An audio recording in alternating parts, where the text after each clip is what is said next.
Saudara, pagi hari ini saya mau memaparkan atau berbicara tentang cara hidup jemaat mula-mula. Dan saudara-saudara, ya, bagaimana jemaat mula-mula ini hidup itu akan menjadi semacam refleksi atau contoh untuk kita hari ini. Karena bagaimanapun, ya, jemaat atau gereja mula-mula yang menghadapi situasi-situasi yang tidak mudah juga pada zamannya, saudara-saudara. Ya, jadi kalau kita banding-bandingkan situasi kita hari ini, walaupun tidak persis sama bentuknya, tetapi secara prinsip, ya, itu mungkin mirip-mirip dengan situasi gereja pada awalnya, saudara. Adanya pertentangan terhadap iman kita yang begitu masif, ya, yang begitu kuat. Lalu adanya pembatasan yang luar biasa. Ya, kemarin baru 2 hari yang lalu di kota Medan, kota yang terkenal plural, majemuk, terjadi pembakaran gereja. Saya juga gak menyangka itu, ya, dekat rumah saya itu, saudara. Wah, saya bilang ini tidak pernah terjadi nih selama saya ada di Medan, selama saya hidup 5 tahun. Baru kali ini terjadi, saudara, di kota Medan. Sehingga saudara, mungkin kita perlu belajar bagaimana cara hidup jemaat pertama, ya. Jemaat mula-mula ini berarti jemaat yang dibangun setelah masa Yesus naik ke surga, saudara. Ya, jadi jemaat mula-mula ini adalah perkumpulan orang-orang percaya setelah Yesus naik ke surga dan mereka di bawah pengawasan para rasul pada waktu itu.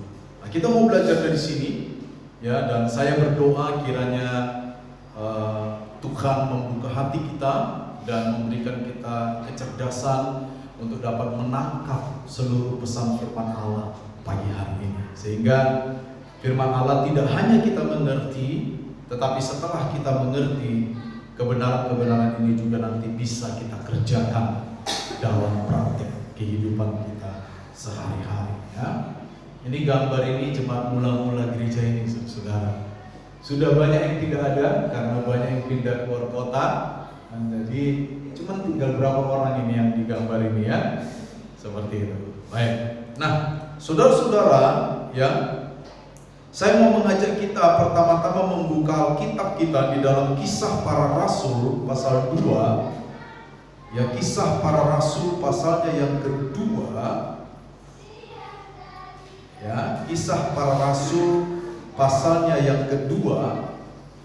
Nah, kita akan baca ayat 41 sampai 47, saudara. Ya.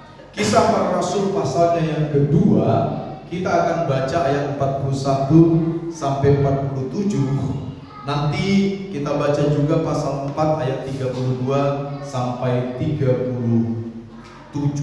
Ya, saudara, kita buka Alkitab kita terlebih dahulu. Saya akan baca ini pelan-pelan supaya kita boleh mengikuti alur ceritanya dan kita bisa menangkap kebenarannya. Orang-orang, ya, pasal 2 ayat 41. Orang-orang yang menerima perkataannya itu, maksudnya perkataan Petrus waktu setelah Petrus berkhotbah, ya. Orang-orang yang menerima perkataannya itu dibaptis, dan pada hari itu jumlah mereka bertambah kira-kira 3.000 jiwa. Mereka bertekun dalam pengajaran rasul-rasul dan dalam persekutuan. Mereka selalu berkumpul untuk memecahkan roti dan berdoa. Lalu ketakutan melanda semua orang, sebab rasul-rasul itu mengadakan banyak mukjizat dan tanda ajaib. Semua orang yang percaya tetap bersatu, dan semua milik mereka adalah milik bersama. Dan selalu ada dari mereka yang menjual harta miliknya, lalu membagi-bagikannya kepada semua orang sesuai dengan keperluan masing-masing. Dengan bertekun dan sehati, mereka berkumpul tiap-tiap hari dalam bait Allah mereka memecahkan roti di rumah masing-masing secara bergiliran dan makan bersama-sama dengan gembira dan tulus hati, sambil memuji Allah, dan mereka disukai semua orang.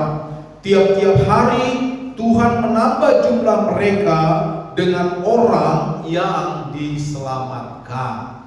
Sekarang kita lihat pasal 4 ayat 32 sampai 37, saudara ya. Demikian firman Allah. Kumpulan orang yang telah percaya itu sehati dan sejiwa, dan tidak seorang pun berkata bahwa sesuatu dari kepunyaannya adalah miliknya sendiri, tetapi segala sesuatu adalah kepunyaan mereka bersama. Dengan kuasa yang besar, rasul-rasul memberi kesaksian tentang kebangkitan Tuhan Yesus, dan mereka semua hidup dalam anugerah yang berlimpah-limpah.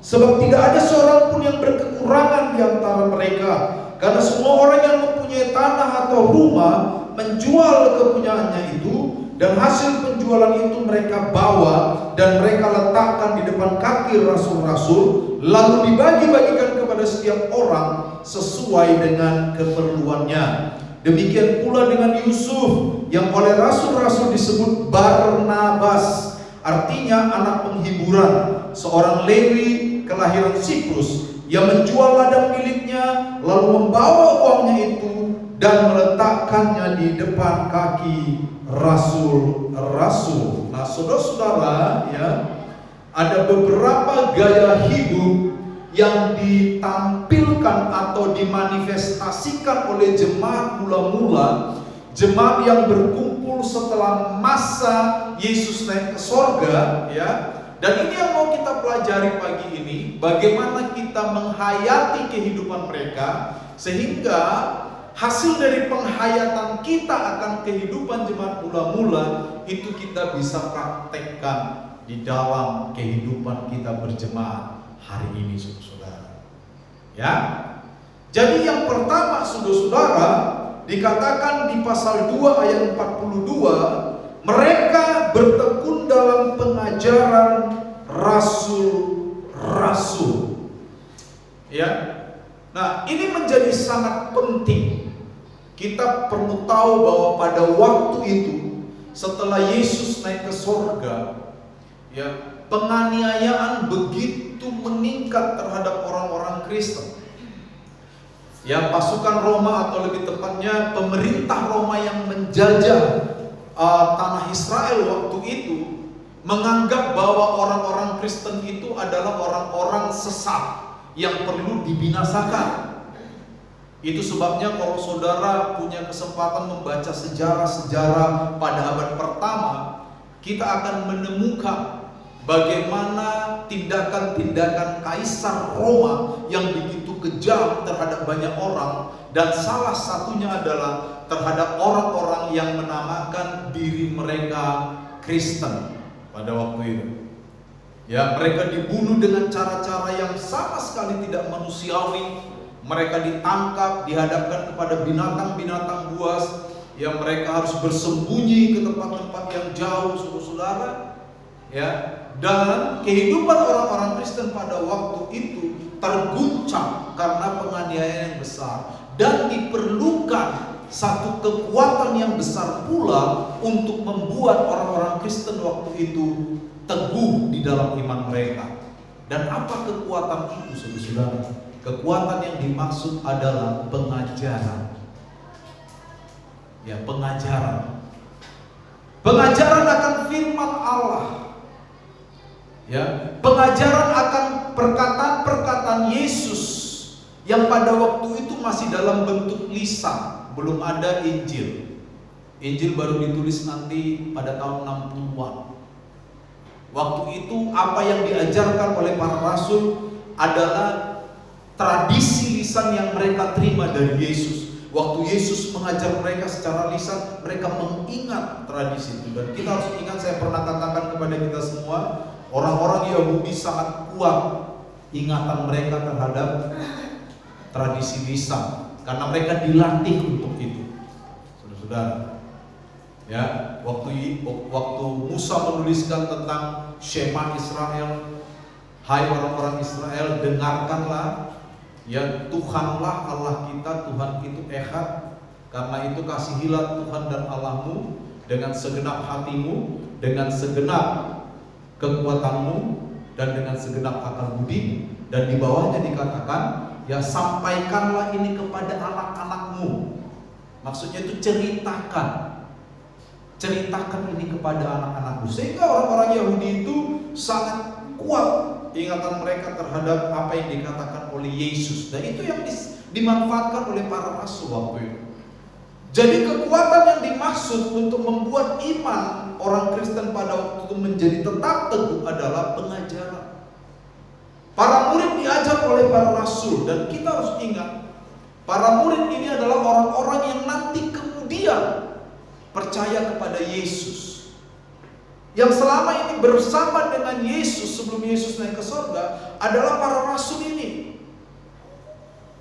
Ya. Sehingga murid-murid yang dimaksud ini adalah mereka yang tidak pernah mendengar langsung dari Yesus tentang berita keselamatan, tentang bagaimana Allah menebus mereka, tentang pengharapan yang akan datang, di mana Yesus memberikan kerajaan Allah untuk mereka nikmati, kalaupun mereka harus mati dan menderita karena penganiayaan.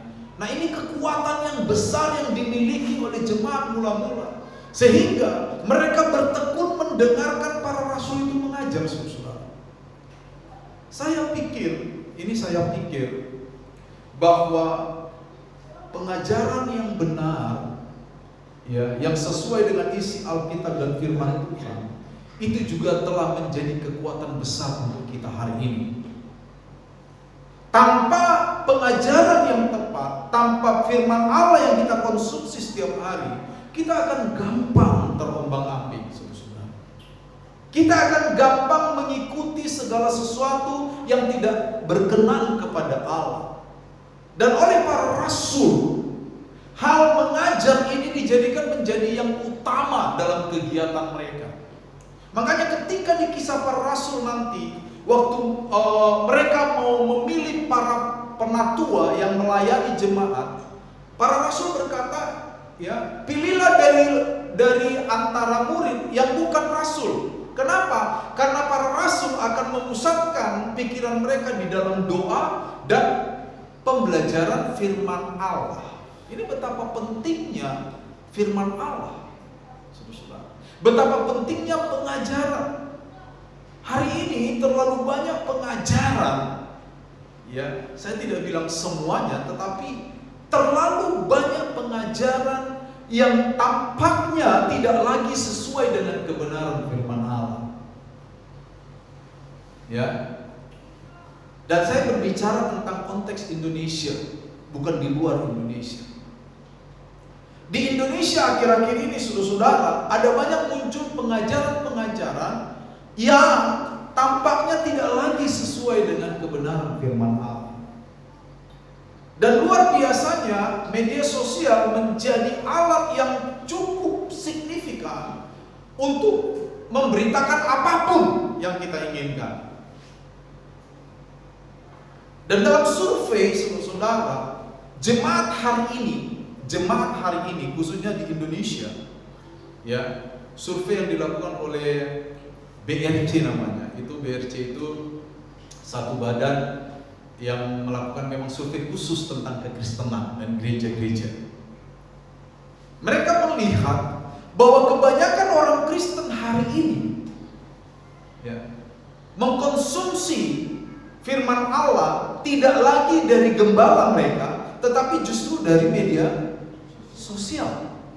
Apakah salah? Tidak salah. Tetapi bahayanya adalah, kemarin saya ngobrol sama Ibu Ruth setelah doa Jumat. Saya bilang sama Ibu Ruth, bahayanya adalah jemaat tidak selalu punya filter untuk menentukan mana yang benar, mana yang tidak. Betul, saudara? Ya. Jemaat tidak selalu punya filter yang tepat atau yang proporsional untuk menentukan ini yang tepat, ini yang tidak. Nah, ini menjadi berbahaya. sekali ya jemaat berakar dan bertumbuh di gereja lokal. Ya, penting sekali jemaat mendengarkan suara-suara gembala masing-masing untuk mereka boleh bertumbuh. Karena jemaat itu seperti digambarkan seperti pohon. Ya, pohon yang bertumbuh, berakar sehingga mereka mendapatkan asupan-asupan rohani, saudara, secara teratur. Ada kalanya pengajaran itu sangat membosankan. Ya. Jadi kadang kalau saya mengajar, saya lihat kayaknya Bapak ini agak melihat saya bosan ini, kayaknya. Ada kalanya, dan saya akui itu pengajaran tidak selalu menarik, betul? Ya, lebih menarik kalau saya berkhotbah yang ringan-ringan dicampur dengan lawakan-lawakan, apalagi saya punya bakat melawak. Ya, saya punya bakat melawak karena saya rajin nonton stand up komedi sampai sesi yang sekarang. Ya, saya senang saja humor ya, karena itu menyehatkan jiwa saya. Tetapi saudara-saudara, apa yang diekspresikan oleh para rasul di jemaat mula-mula, bahwa mereka membekali jemaat mereka dengan pengajaran, itu menjadi sebuah pertimbangan yang penting. Dan pertanyaan yang harus dijawab adalah, kenapa para rasul pada abad-abad pertama kekristenan muncul tidak mau mengurusi hal-hal yang lain kecuali firman Allah?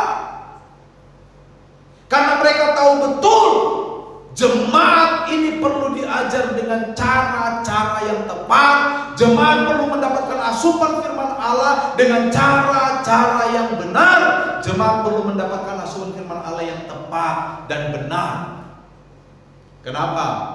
Dunia sedang menarik orang-orang Kristen hari itu, saat itu, untuk mereka boleh menyangkal Yesus. Jangan bilang hari ini tidak seperti masa itu. Hari ini orang-orang Kristen tampaknya agak mudah meninggalkan Tuhannya. Demi karir politik, banyak orang Kristen yang meninggalkan Tuhan. Betul saudara? Kita bisa mention satu-satu. Satu sini, dua sini, tiga sini. Banyak. Demi jodoh, banyak orang-orang Kristen yang meninggalkan Tuhan Yesus. Betul? Apalagi kalau udah dengar jodohku, maunya ku dirimu. Ah, selesai sudah. Ya kan? Demi pekerjaan yang baik, ada kok orang-orang Kristen yang dengan mudah melepaskan Yesus. Ya. Jadi apa yang dialami oleh jemaat mula-mula terkait dengan betapa dahsyatnya dunia menarik mereka, itu juga kita alami hari ini dalam bentuk yang berbeda. Jemaat mula-mula mengalami aniaya secara fisik, tapi hari ini kita sedang hidup di dunia di mana ya media digital, di mana dunia maya itu menyodorkan kepada kita apapun yang kita perlu. Dan kabar buruknya adalah terlalu banyak konten dari media maya itu atau media sosial itu yang mampu menarik kita untuk jauh dari Kristus. Kalau, ingat ya, kalau kita tidak punya filter yang baik. Nah, apa filter yang baik? Ya, firman Allah, saudara. Firman Allah. Sampai hari ini saya masih membaca firman Allah secara teratur.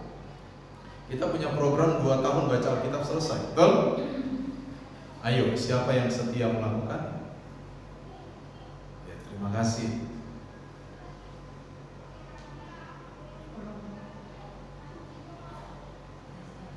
Kalau kita setia melakukannya, kita hanya perlu 7-10 menit sehari untuk membaca firman Allah itu. Kalaupun itu membutuhkan waktu 15 menit, nggak apalah. Makan sate aja, kita boleh nunggu itu setengah jam lebih dibakar, betul nggak? Makan sate, membaca firman Allah dari jadwal yang kita berikan itu, saudara, itu hanya butuh 7 atau 10, paling lama 15 menit. Itu pun ketika kita ketemu dengan Mazmur 119 yang jumlah ayatnya 176. Cuman itu toh, ya kan? Mari kita cintai firman Allah. Mari kita taat kepada pengajaran para gembala kita. Mari kita taat kepada pengajaran orang-orang yang memang betul mengabdikan dirinya untuk belajar firman Allah. Saudara-saudara, sampai hari ini saya masih belajar firman Allah. Saya masih membaca firman Allah. Bahkan saya sampai meneliti sampai kepada tulisan-tulisan di abad-abad pertama. Kenapa? Karena saya ingin selalu memberikan yang terbaik untuk jemaat yang saya layani. Saya tidak mau mendidik jemaat saya hanya dalam permukaan-permukaan. Tuhan baik, semua tahu Tuhan baik. Tuhan akan memberkati engkau, saya pun tahu, iblis pun tahu. Kalau Tuhan pasti memberkati umatnya. Iblis hanya tidak tahu bagaimana cara agar umatnya tetap setia kepada Tuhan. Buktinya ada, saudara.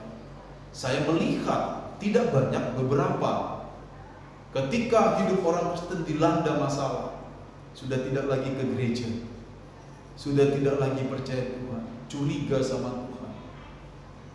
Tuhan didengar gak doa saya? Betul? Putus harapan. Kenapa? Karena kehidupan kita tidak ditopang oleh pengajaran firman Allah yang benar. Makanya waktu Hosea berbicara kepada bangsa Israel, kenapa Hosea memberikan nubuatan? Lo Ami, kamu bukan umatku.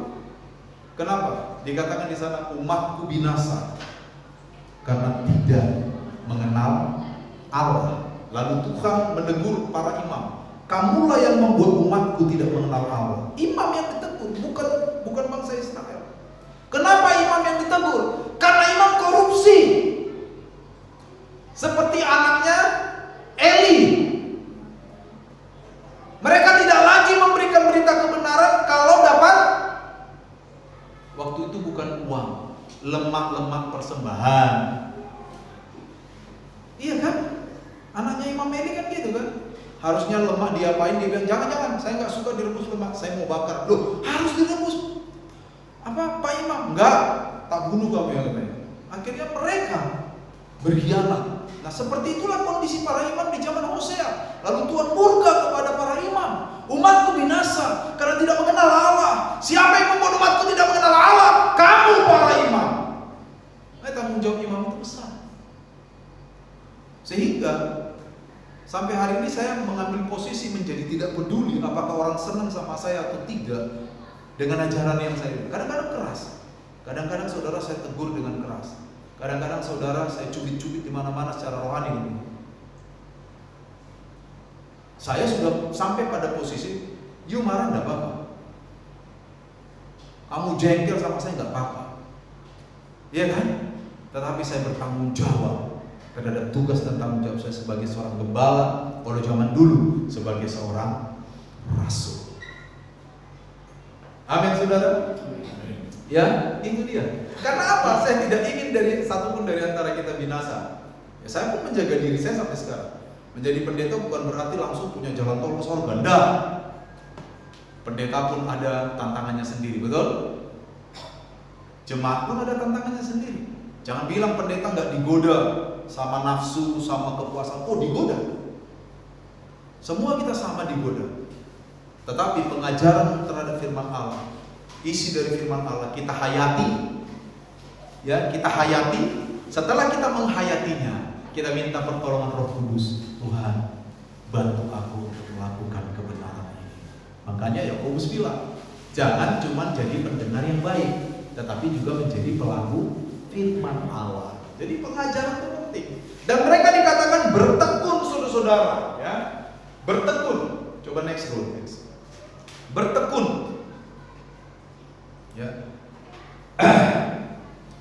Sedikit saya mau studi kata bertekun supaya kita mendapatkan makna yang kuat. Kan dikatakan di sini mereka bertekun, ya, bertekun dalam pengajaran rasul-rasul. Bertekun di sini ya dipakai satu kata yang unik, yaitu proskartereo dalam bahasa Yunani-nya. Di dalam seluruh perjanjian baru, kata ini cuma dipakai 10 kali. Dalam seluruh teks perjanjian baru, Matius, Markus, Lukas sampai Wahyu. Kata proskartereo atau bertekun ini itu cuma dipakai 10 kali. Dan dari 10 kali dipakai, 6 kali dipakai terkait dengan hal-hal yang rohani. 6 kali. Nah, kenapa saya menampilkan ini? Bahwa kata ini lebih banyak merujuk kepada di dalam teks perjanjian baru ya. Kita nggak bicara di luar teks perjanjian baru. Kata bertekun ini rupanya lebih banyak merujuk kepada hal-hal yang rohani. Bertekun di dalam doa, bertekun di dalam pengajaran rasul-rasul, bertekun di dalam persekutuan yang nanti poin kedua kita akan lihat. Jadi terkait dengan hal-hal rohani. Ketika saya mulai merenungkan ini, ya saya memiliki semacam kesimpulan sederhana bahwa supaya kita sebagai orang Kristen bisa tetap ada di dalam jalur kebenaran firman Allah, maka tidak ada cara lain kecuali kita bertekun. Nah, bertekun itu nggak enak, saudara-saudara. Bertekun itu butuh persistensi, butuh keteguhan. Bertekun itu butuh melawan kemalasan, betul? Thomas Alva Edison saya pikir bukan orang yang cerdas. Walaupun dia berhasil menemukan bola lampu. Kenapa saya katakan begitu? Dia bukan orang yang terlalu cerdas. Sorry, bukan saya ralat. Dia bukan orang yang terlalu cerdas. Tapi saya pikir Thomas Alva Edison adalah orang yang bertekun. Konon katanya, ini konon katanya, saya juga masih berpikir betul nggak data sejarah ini. 10.000 kali percobaan baru muncul itu lampu. 10.000 kali. Kita kena hawa dingin jam 5 pagi udah nggak mau bangun. Salah ya? Salah dong, kita kan bangun ya. Kena hawa dingin jam 5 untuk berdoa, kita udah nggak bisa bangun itu. Bacaan kita hanya butuh 15 menit itu udah paling lama udah. Itu udah kayak kita menderita dunia akhirat. Saya mau tantang saudara. Saudara kalau terus ngeles, mengeraskan diri untuk tidak mau baca firman Allah, saudara yang rugi. Kita semua bekerja, betul? Kita semua punya aktivitas. Apakah dengan bekerja dan memiliki aktivitas, kita tidak lagi memiliki waktu membaca firman Allah? Padahal dengan firman Allah kita bertumbuh. Kita lebih senang, ya kan, mendengar lagu dangdut ketika mengulang khotbah-khotbah yang disampaikan di hari Minggu. Jujur saja.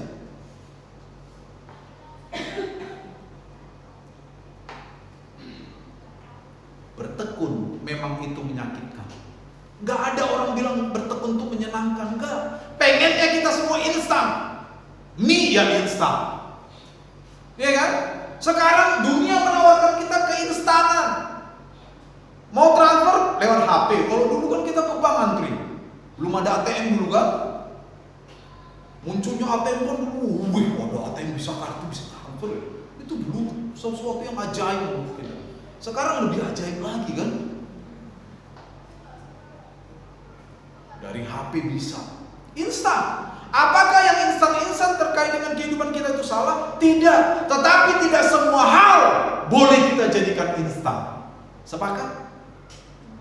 Nggak salah yang instan-instan itu kemajuan teknologi dan kita harus beradaptasi dengannya. Tapi tidak semua hal boleh kita jadikan instan dalam hidup kita. Salah satunya adalah ketekunan di dalam hal-hal rohani. Dan itu yang dilakukan para rasul. Ketika dikatakan mereka bertekun dalam pengajaran para rasul, itu bukan hal yang mudah. Mereka belajar firman Allah di antara bayang-bayang kematian. Kenapa? Dulu saya bikin skripsi tahun 2001, itu tentang penderitaan. Waktu itu zamannya perang Ambon. Mungkinkah penderitaan dialami oleh orang percaya? Dan saya merujuk kepada banyak kisah di abad-abad pertama tentang bagaimana orang Kristen yang ditangkap, dibunuh, mereka menderita di bawah pemerintahan Romawi. Kalau Yesus menderitanya kan di bawah pemerintahan Pontius Pilatus. Mereka menderita di bawah pemerintahan Romawi. Dan itu tidak mudah. ketika mereka bertekun dalam pengajaran rasul-rasul, kalau kita baca kitab Kisah Para Rasul nanti, mereka waspada. Kalau ada orang tutup pintu, Kisah Petrus, mereka intip dulu, betul gak? Kenapa? Karena sewaktu-waktu tentara Roma bisa menangkap mereka, karena mereka berkumpul belajar. Hari ini saudara, tidak ada yang nangkap kita kumpul belajar firman Allah, betul? Ada yang nangkap? Tapi betapa malasnya kita belajar firman Allah. Harusnya kita merasa berdosa. Iya kan? Harusnya kita merasa berdosa. Ya, mari kita bertekun. Sepakat? Ya, bertekun. Berdoa, kita tekun gak berdoa?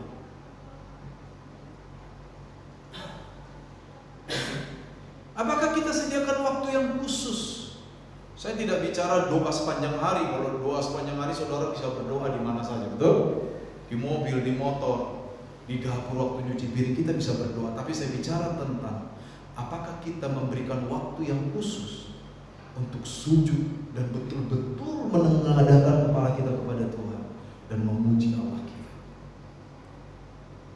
Saudara-saudara, belakangan ini saya rajin mempelajari kisah tentang orang Yahudi. Saya belajar tentang bagaimana mereka memuji Allah. Mereka tidak mengakui Yesus. Saya bicara Yudaisme. Sorry, bukan orang Yahudi, tapi Yudaisme. Ada juga orang Yahudi yang sudah percaya Yesus. Makanya saya bicara Yudaisme. Mereka memang belum percaya kepada Yesus sebagai Mesias. Tapi kalau saya lihat urut-urutan atau aktivitas seharian mereka di dalam agama Yahudi, luar biasa. Seluruh orang Yahudi diwajibkan merenungkan Torah atau Tanakh itu, Torah, Nevi'im, Ketubim, yang hari ini kita sebut sebagai Perjanjian Lama. Kitab kita sama dengan mereka, Perjanjian Lama, bedanya cuma Perjanjian Baru saja. Mereka sebut itu Tanakh. Ya, saudara tahu, dari dulu sampai sekarang, dari sebelum zaman Yesus sampai hari ini, orang Yahudi itu punya fase kehidupan. Umur 5 tahun, ini perhatikan ya, umur 5 tahun, orang Yahudi harus sudah mulai membaca kitab suci, Lamikra, seluruh kitab suci. Mungkin mereka belajar dulu dari huruf-hurufnya kali ya. Alef, Bet, Gimel, Dalet, He, Waw, Zain, He, Tet, Yod, Kaf, Lamed, Mem, Nun, Samek, Ayin, P, Sade, Kof, Res, Sin, Shin, Tau. Itu huruf-huruf Ibrani. Itu mungkin mereka belajar umur 5 tahun.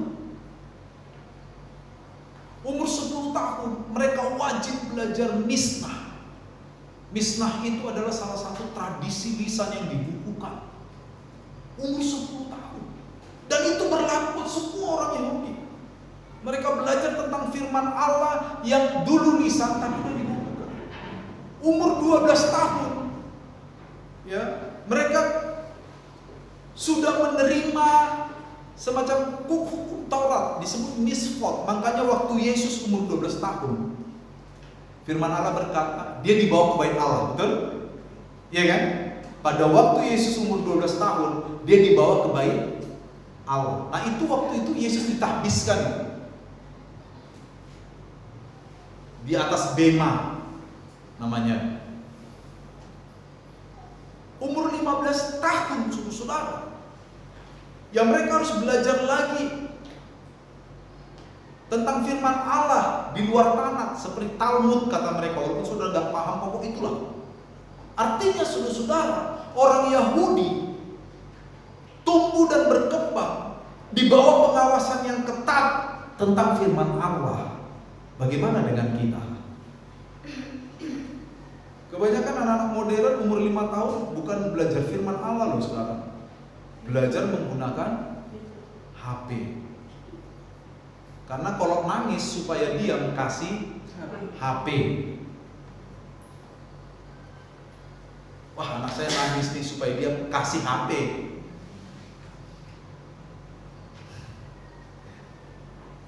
Ya, kasih HP supaya diam. Padahal anak nangis itu sehat. Saya masih ingat dulu kalau dia nangis saya biarin sampai dia berhenti, saya pegang dadanya normal, enak, sehat. Coba baca penelitian, anak nangis, kalau nangis sampai itu sehat, berarti jantungnya kuat. Dan anak nangis saya sudah teliti, paling lama 10 menit. Betul? Begitu anak saudara nangis, kasih HP, oh dia akan pakai terus cara itu sampai nanti. Saudara bawa dia ke pesta, dia akan nangis kalau mau minta HP, karena dalam pikirannya sudah tertanam. Kalau saya nangis, mama saya atau bapak saya pasti kasih HP. Pasti itu. Jangan kira anak-anak kecil tidak cerdas. Mereka belajar dari kebiasaan. Kita belajar dari teori, mereka dari kebiasaan. Anak-anak kalau guling-guling biarin aja, paling sekali 2 kali. Biar kotor, nanti dia nggak lakukan lagi. Tapi kalau begitu guling-guling, wah apa kasih itu, oh nanti saudara bawa dia ke pesta, guling-guling dia. Gitu. Saya tidak mengatakan kita harus meniru orang Yahudi secara ini, enggak. Tapi dari orang Yahudi kita bisa belajar tentang bagaimana minat mereka, minat yang dipaksakan memang dipaksakan. Segala sesuatu yang baik kadang harus dipaksakan. Betul? Saya sering mengatakan ini. Kalau kita mau bertumbuh harus dipaksa, bro. Buang yang tidak baik, tebang yang tidak baik. Memang harus dipaksakan. Sakit. Saya juga mengalaminya. Saya juga kadang bosan mau belajar, tapi saya harus belajar. Saya pendeta dan saya hanya pendeta. Saya tidak bekerja yang lain. Untuk itulah Tuhan memanggil saya, supaya saya memusatkan hati dan pikiran saya kepada pengajaran firman Allah, kepada doa-doa seperti para rasul. Itu yang saya lakukan sampai hari ini, saudara. Ya, jadi bertekun. Amin. Coba next bro. Yang kedua ya. Yang kedua saudara, ya, dikatakan di ayat 42b, ya, mereka selalu berkumpul memecahkan roti. Ya, lalu di ayat 46 dan 47 dikatakan begini saudara. 46. Dengan bertekun dan sehati mereka berkumpul tiap-tiap hari dalam bait Allah. Mereka memecahkan roti. Ya, lalu di rumah masing-masing secara bergiliran dan makan bersama-sama dengan gembira dan tulus hati, sambil memuji Tuhan, dan mereka disukai setiap orang. Yang kedua, mereka bertekun dalam persekutuan. Ketika kita bicara persekutuan di sini, ini tidak merujuk istilah persekutuan hari ini. Hari ini kalau mau kemana? Persekutuan, berarti mau ibadah kan? Kalau persekutuan pada waktu itu adalah bagaimana mereka hidup saling bergantung. Makanya sebelum ayat ini dikatakan mereka menjual harta benda mereka bersama, memberikan kepada para rasul, lalu rasul membagi-bagi sesuai dengan kebutuhan. Ini bentuk, ini bukan wajib, ingat ya. Ini cara mereka bersekutu. Cara kita sekarang bersekutu gimana? Jual harta? Ada yang mau jual hartanya semua terus bagi-bagi? Tidak dong. Makanya kadang ketika kita melihat firman Allah, jangan lihat bentuknya, kita harus lihat apa? Pesan yang disampaikan. Pesan yang disampaikan. Ya, kalau dulu contoh kebaikan hati misalnya. Zaman Yesus kebaikan hati diperintahkan, kalau ada orang asing tampunglah di rumahmu, ya kan? Berilah dia penginapan. Hari ini ada orang asing berani tampung di rumah? Bahaya. Jadi yang kita contoh bukan bentuk dari kebaikan, tetapi prinsip dari kebaikan. Karena bentuk bisa saja berubah dari waktu ke waktu. Kalau di zaman para rasul, praktek persekutuan orang-orang percaya adalah mereka menjual harta milik mereka, lalu diberikan ke kaki rasul-rasul. Rasul-rasul membagikan sesuai kebutuhan. Karena itulah bentuk yang paling pas waktu itu. Dan mereka melakukannya dengan sukacita. Cuma nanti Ananias dan Safira saja berbohong 50%, sehingga mereka mati kan. Hari ini bentuk persekutuan kita apa? Saling mendoakan. Makanya doa Jumat itu perlu. Doa Jumat kita sepi. Sepi seperti seorang pacar baru ditinggal pacarnya, sepi. Iya kan?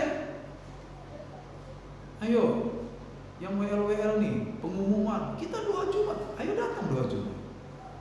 Jangan cuma pengumuman ini. Amin. Yang jemaat-jemaat lain, apa? Jumat malam masih kerja? Enggak kan? Masih angkat batu Jumat malam. Tuh Bang, kok begitu? Iya, memang harus begitu kan? Harus shock.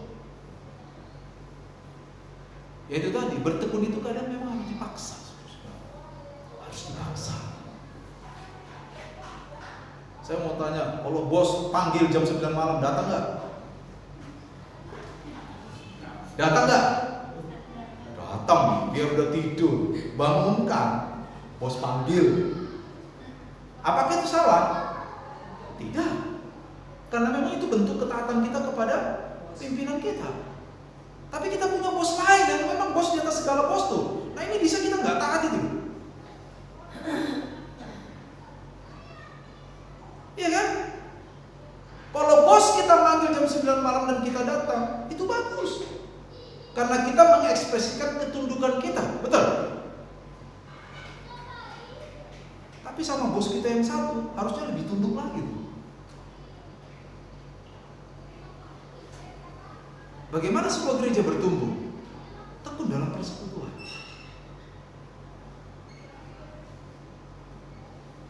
Saya senantiasa bilang, kegiatan-kegiatan gereja kita, persekutuan saling kita ini, itu bukan muncul tiba-tiba.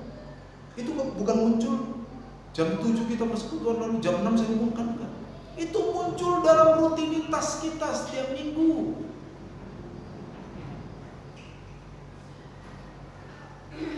Bertekun dalam persekutuan. Sekali lagi tadi kita sudah teliti kata bertekun. Memang ketika kita bertekun ada kalanya kita harus memang dipaksa. Ya, tidak selamanya kata dipaksa itu nuansanya buruk. Tidak. Kopassus itu kalau nggak dipaksa jadi prajurit biasa. Diinjek kepalanya masuk lumpur.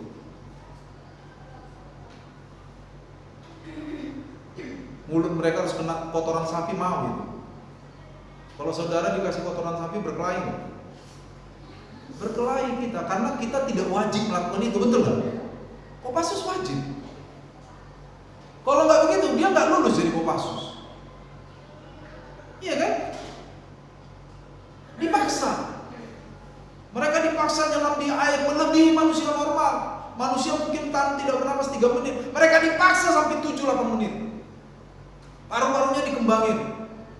Kopassus. Saya sering bilang, dalam mengikut Tuhan, kita mau jadi babinsa apa Kopassus? Kopassus. Makanya kalau saya paksa, ketawa aja dan taat. Kecuali saudara mau jadi babinsa, ya sudah. Ya kan? Amin. Ini amennya kurang ini kok. Gak apa-apa lah. Next dulu, terakhir. Ya, terakhir, bersatu, sehati, dan satu tindakan. Ya, mereka bersatu, satu hati, dan satu tindakan. Ini contoh yang baik buat kita. Ya, contoh yang baik. Kalau jemaat kita ulang tahun, terus saya selamat ulang tahun. Jarang saudara itu ini ada sih, tapi jarang. Cuma ngucapin selamat ulang tahun toh.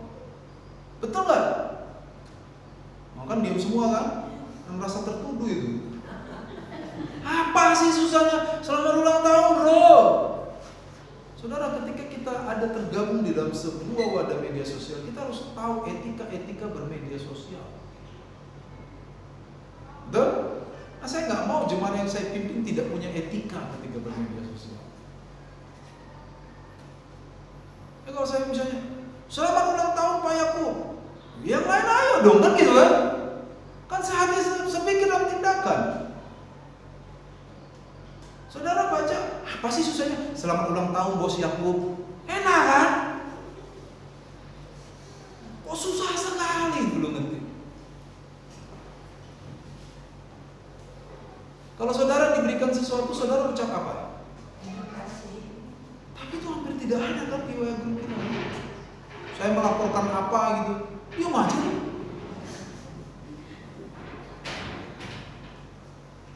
etika, saudara. Itu etika. Orang Yahudi dari dulu diajar etika. Bukunya ada, namanya Pirkei Avot. Etika para bapak-bapak yang diajarkan ke anak-anaknya. Ada etikanya. Makanya jangan ya, menjadi orang Kristen itu pribadi kita harus utuh, holistik. Jangan cuman rohaninya pinter ngomong firman Tuhan. Di dalam dunia praktik kita juga harus menjadi orang yang cerdas. Amin. Itu. Kenapa saya kritik semua? Ya karena saudara jemaat yang saya pimpin. Amin. Ya. Lebih enak gini kan, habis saya kritik nanti saya ketawa-ketawa bareng saudara, ngopi ayo. Enak gitu kan. Ya. Tapi jangan lupa setelah kita ngopi lakukan firman Allah. Ya. Tuhan memberkati.